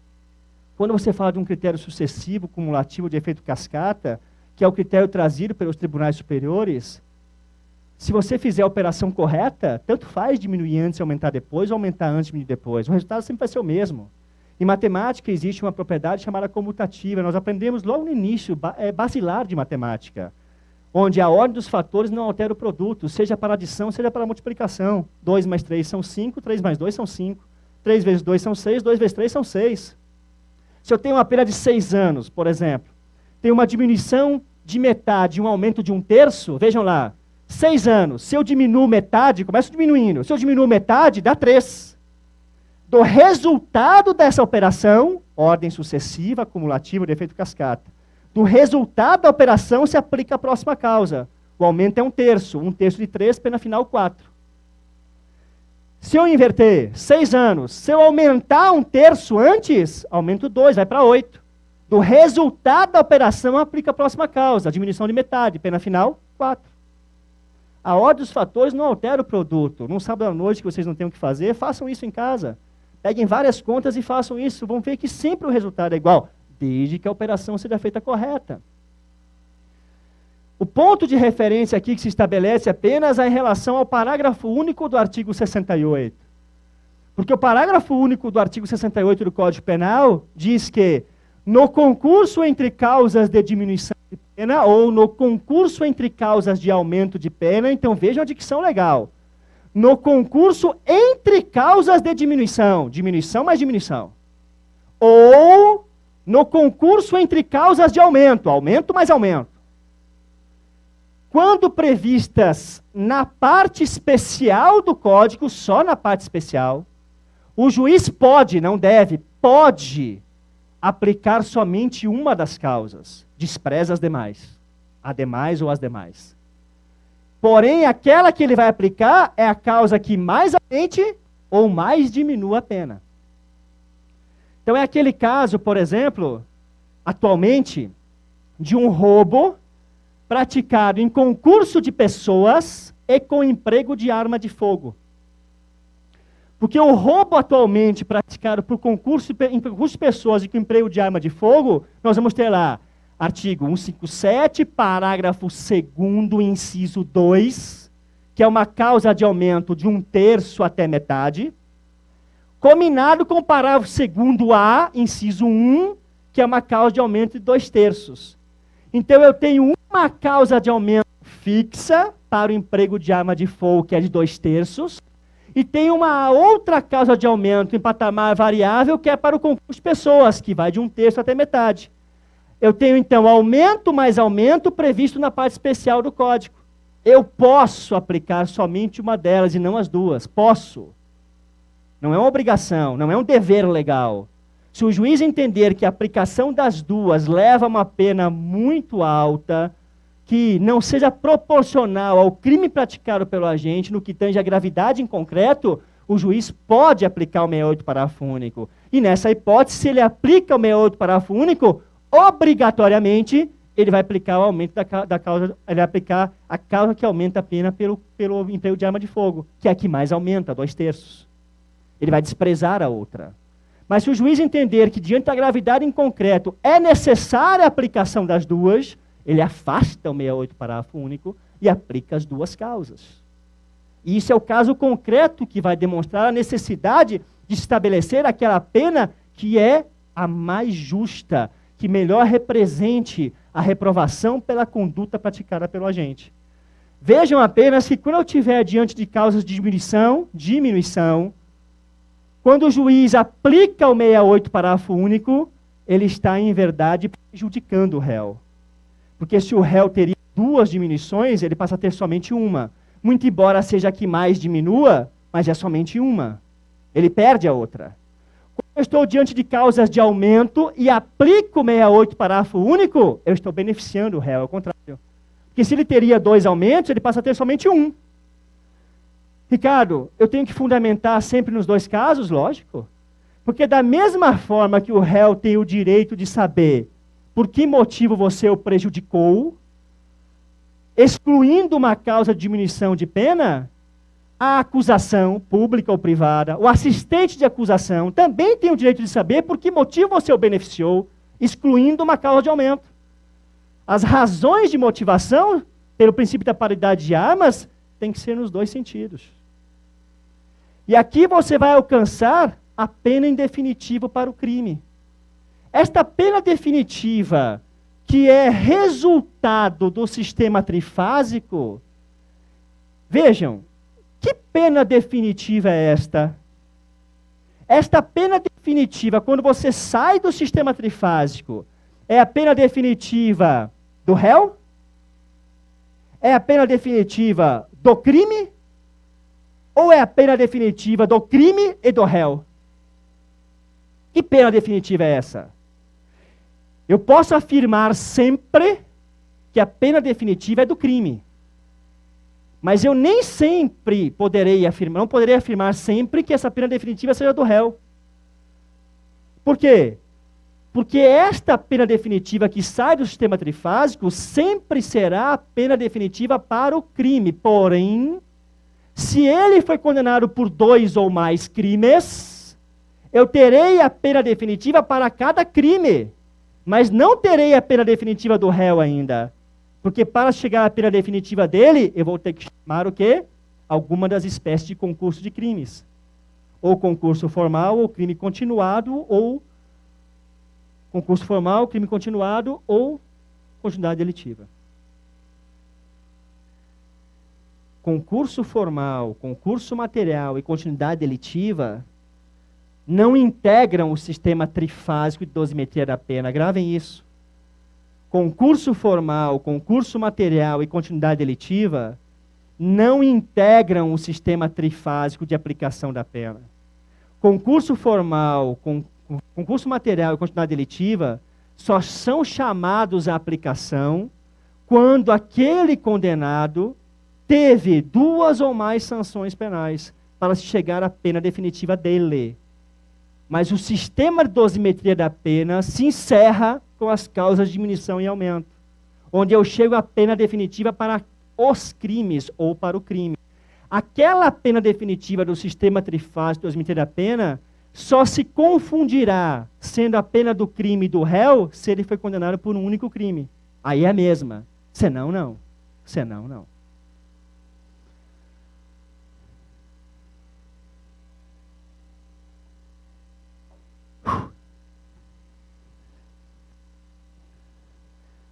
Para encerrar, até porque já são mais de 1h30 falando, e o cansaço é de vocês e também é meu. Eu quero apenas criar um campo de reflexão para vocês, no que eu penso da função de julgar. Lógico que o que eu falo aqui agora, muitas vezes, quando eu estou em cursos preparatórios, eu digo sempre para os meus alunos que eles têm que seguir a posição dos tribunais superiores. E se conheço a posição dos tribunais superiores do STJ e STF exatamente porque são 15 anos de sala de aula, preparando, felizmente, muitos hoje colegas que estão na magistratura, Ministério Público, e isso para o professor Aras, que também é professor de curso preparatório, sabe que para nós é uma gratidão imensa quando a gente vê essas pessoas ali formadas. Quando eu fui juiz em Irecê, por exemplo, eu tinha na minha micro-região ali, naquela micro-região de Irecê, entre juízes e promotores, eu tinha 17 que foram meus ex-alunos. Isso é o maior prêmio que você pode ter. Porém, quando eu estou num curso de formação de juízes, principalmente nos cursos de formação de juízes, aqueles recém-aprovados no concurso da magistratura, e que fazem um curso de vitaliciamento, eu sempre digo para eles que o respeito que se tem que ter por uma decisão de um tribunal superior é o engrandecimento de todo e qualquer magistrado. O magistrado tem que respeitar a posição de um tribunal superior. Seja o tribunal a que ele está vinculado, seja o STJ, seja o STF. Se você condenou e o tribunal absolveu, respeite a decisão. Se você prendeu e o tribunal soltou, respeite a decisão. Porque o órgão colegiado está acima de você. E você tem que respeitar esta hierarquia que existe no sistema.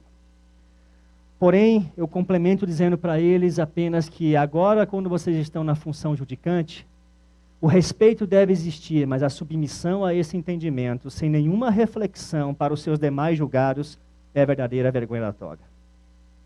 Não é porque se estabelece uma jurisprudência de tribunal, o entendimento sumular puro e simples, que você tem que recortar aquilo e colar no seu julgado sem nenhuma reflexão da origem daquilo, para entender se aquela é ou não posição ao julgar aquele processo.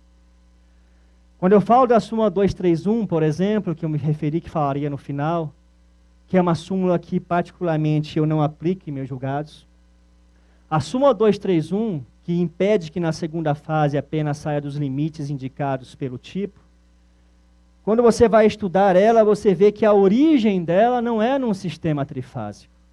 A origem da súmula 231 se deu num sistema bifásico. O Código Penal de 1940 consagrou a proposta trazida por Nelson Gria. Nelson Gria trouxe a proposta de um sistema trifásico, que substituiu o sistema vigente até então, que era um sistema bifásico de autoria de Roberto Lira. No sistema bifásico só existiam 2 penas, pena base e pena definitiva. No sistema bifásico, a pena base eram circunstâncias judiciais mais atenuantes e agravantes. E a pena definitiva eram as causas de diminuição e aumento.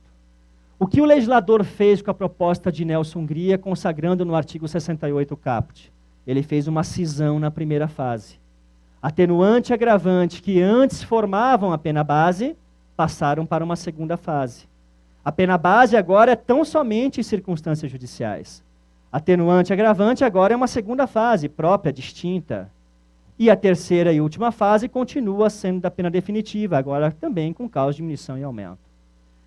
Então, no regramento anterior do Código Penal, antes de 1940, eu não falo nem atual, falo vigente, porque o nosso código não é atual, mas no regramento anterior e no atual regramento, se persiste tão somente um dispositivo legal, que é em referência à pena base, dizendo que ela não pode ser dosada fora dos limites indicados pelo tipo, hoje no artigo 59, inciso 2 do Código Penal. Porém, no nosso ordenamento jurídico, no nosso sistema legal atualmente, não existe nenhuma referência legislativa, como não existia também no passado, a respeito de uma segunda fase. Porque no sistema passado, o sistema era bifásico, acabava nela. Agora não, quando se criou uma segunda fase, não há nenhuma referência legislativa que diga que na segunda fase a pena não pode sair dos limites indicados pelo tipo. Não há essa referência. Essa referência se extrai no entendimento jurisprudencial que foi consolidado pela súmula 231 do STJ. Porém, a súmula 231 do STJ, ela é uma reedição pelo STJ de uma súmula editada à época pelo extinto Tribunal Federal de Recursos, que foi editada na vigência de um sistema bifásico, onde não havia dúvida que atenuante e agravante que formavam a pena base não podiam realmente sair dos limites indicados pelo tipo, até porque existia dispositivo legal a respeito. Quando se faz a cisão dessa primeira fase, e se não estabelece mais atenuante e agravante para a pena base, que é a única referência que eu tenho da impossibilidade na lei de não sair dos limites, eu não tenho mais nenhum impeditivo legal. E me parece que se traz uma súmula que foi editada na sua origem de um sistema que já está o quê? Não mais vigente. Este é um fundamento legal. Mas eu também vou para um fundamento fático. Porque quando se estabelece o interrogatório de um acusado, que é o último ato da instrução processual em juízo, todo juiz deve advertir o acusado ou acusada dos seus direitos constitucionais e legais. O principal direito que aquela pessoa tem é de poder permanecer em silêncio. Ela pode deixar de responder a algumas ou ela pode deixar de responder a todas as perguntas que lhe são formuladas, sem que isso influa em qualquer prejuízo da sua defesa. Por outro lado, se ela quiser esclarecer o que aconteceu, por que aconteceu, você está ali como juiz para ouvi-la. E o juiz deve ir além, para advertir ela também que caso ela tenha praticado aquele fato que foi imputado a ela na denúncia ou na queixa, ela deve ser lembrada que aquela confissão será uma atenuante em seu favor, por expressa disposição legal no artigo 65, inciso 3, a linha D do Código Penal, onde se estabelece que, no artigo 65, que todas aquelas circunstâncias atenuantes devem atenuar a pena, não é que podem, devem atenuar a pena. Aquele acusado, aquela acusada, ouvindo não as palavras do Ricardo nem da Mariana, ouvindo as palavras do Estado, que está lhe garantindo direitos, e tendo presenciado toda aquela instrução processual em juízo, sabedor ele, por exemplo, que a vítima lhe reconheceu, que os policiais disseram que foi ele que praticou, testemunhas visuais e reconheceram ele, disseram que foi ele, ouvindo as palavras do Estado, do juiz, ele diz, bom, o juiz está me dizendo que se eu confessar eu vou ter pena atenuada, então eu vou confessar. E ele vai lá e confessa a prática do crime. Encontre para mim uma sentença, basta me trazer uma sentença condenatória em que há uma confissão judicializada que o juiz não utiliza ela como fundamento para a condenação. Me encontre uma, não há. Porque é o fundamento mais cristalino que existe para condenar alguém. É a confissão judicial sobre o crime do contraditório da ampla defesa. Quando chega no processo de dosimetria da pena e analisam-se as circunstâncias judiciais dele, se verifica que o quê? Não tem informações sobre conduta, ou a conduta é boa, ele não tem nem sequer passagem pela polícia, quanto mais condenação transitária em julgado, motivo do crime é próprio do tipo, circunstâncias nada de relevante, enfim, pena base e pena mínima. Quando você chega na segunda fase, você se depara com o quê? Tem uma atenuante, confissão. Aí você vem e traz a súmula 231 do STJ. Você reconhece a existência da atenuante, mas deixa de valorar, porque a súmula 231 impede que você vá aquém do mínimo legal. E aí eu pergunto, Será que há uma relação de boa-fé entre Estado e acusado? Que tem um direito previsto em lei, de que um atenuante sempre irá atenuar a pena dele, que foi inclusive advertido a ele no ato interrogatório que ele teria esse direito se ele confessasse o crime, e agora você, juiz, tão somente lhe retira esse direito porque ele não tem nenhuma circunstância desfavorável. É muito comum, então, que em muitas sentenças o juiz acabe trazendo uma circunstância judicial como desfavorável para subir um pouco a pena base para depois voltar para o mínimo.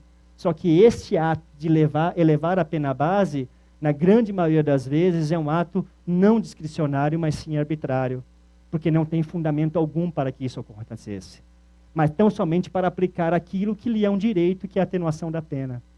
Então, seja por um critério legal, seja por um critério fático, que pode acontecer no caso concreto, me parece que a súmula 231 ela é, por demais, ultrapassada.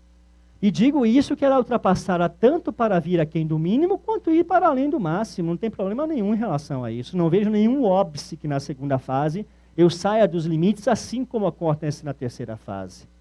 Por um critério de pura coerência, nesse particular, de razoabilidade e pura proporcionalidade. Se pode ir para um, também poderia ir para o outro.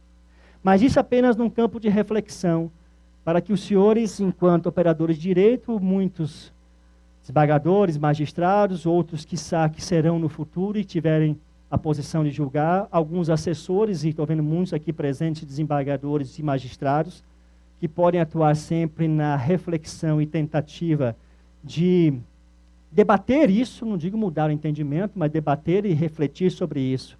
Para mim, vale muito mais uma jurisprudência de um tribunal que reforme uma decisão minha com fundamentos concretos do que aquela que mantém uma posição minha.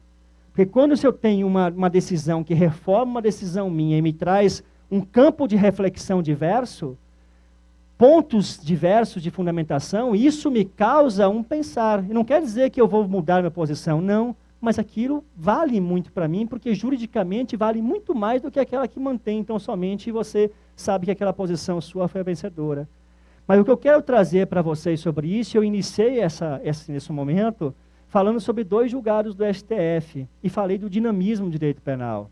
E isso é importante, porque se os senhores lembrarem da lei dos crimes hediondos, por exemplo, e os 2 julgados que eu falei, tanto o HC 8259 quanto o HC 111.840, os 2 são referentes a julgamentos na lei dos crimes hediondos. A lei dos crimes hediondos é de 1990. Ela entrou em vigor no dia 26 de julho de 90. Não pensem que eu sou maluco a ponto de saber a entrada em vigor de uma lei. Mas é que a lei dos crimes hediondos entrou em vigor na data do meu aniversário.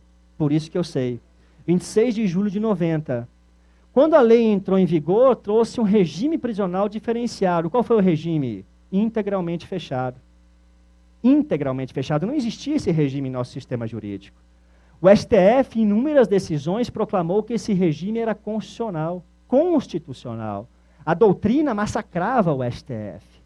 Todos contra, inclusive eu, enquanto julgador em controle difuso, reconhecia a inconstitucionalidade e não aplicava o dispositivo. Mas o STF, em várias decisões, reconheceu como constitucional. Quando foi em 2006, ou seja, mais de 15 anos depois, no HC 82959, o STF reconheceu como sendo inconstitucional o artigo 2º, parágrafo 1º, ou seja, o regime integralmente fechado. E isso aconteceu por quê? Porque em 15 anos mudou a composição do STF, saíram ministros, entraram os outros, o caso veio ao Tribunal Pleno novamente e se alterou a posição. A maioria do hoje pode ser a minoria do amanhã, e isso acontece no direito. Posteriormente, vem em 2007, o legislador altera a lei dos crimes hediondos e coloca ali, não é mais integralmente fechado, é inicialmente fechado. O STF vem em 2012 e diz, continua em constitucionalidade. Quem fixa a pena em concreto e estabelece o regime ideal é o juiz. É a fase judicial da individualização da pena. Se o legislador me dá uma única opção de regime, quem está fixando o regime é ele, não é o juiz. O legislador está, então, entrando numa atribuição que é do magistrado, por isso que é inconstitucional. A atribuição do legislador é definir o que é crime e trazer a pena em abstrato, ponto. A pena em concreto, que está ligada ao regime ideal, é competência do juiz sentenciante. Então, eu trago esse ponto de reflexão apenas para que a gente possa pensar exatamente isso. Se hoje a minha posição da súmula 231, por exemplo, ela é vencida no tribunal, na maioria de suas turmas, muitas delas, inclusive na turma que o próprio desembargador Abelardo compõe, não é por unanimidade, é por maioria, o amanhã pode levar eu ou outro, Sadraque, quem sabe, para o tribunal com uma posição diversa, e aquela pessoa que lá chegar pode ter uma posição pela não aplicabilidade da súmula 231, somando-se a outro que está lá, mudou a jurisprudência da turma. E isso acontece com muita frequência. É importante, logicamente, então, que esse campo reflexivo sempre se estabeleça nas decisões judiciais, para que, não que você não possa mudar de opinião, mas se mudar, mude com coerência, com certeza, porque não é uma decisão que você mudou, depois não, me arrependi e volto para lá, e acabou o magistrado. Então é importante que a mudança de opinião, de julgamento, de posição, aconteça com muita reflexão sempre. E esse campo reflexivo no mundo do direito, senhores, é eterno. É eterno. A gente não pode pensar que sabe tudo, nunca. Porque sempre o direito nos traz fatos novos a serem avaliados e apreciados. Isso acontece com dosimetria, isso acontece com o mundo jurídico como um todo. Muito obrigado a vocês, eu fico à disposição de cada um.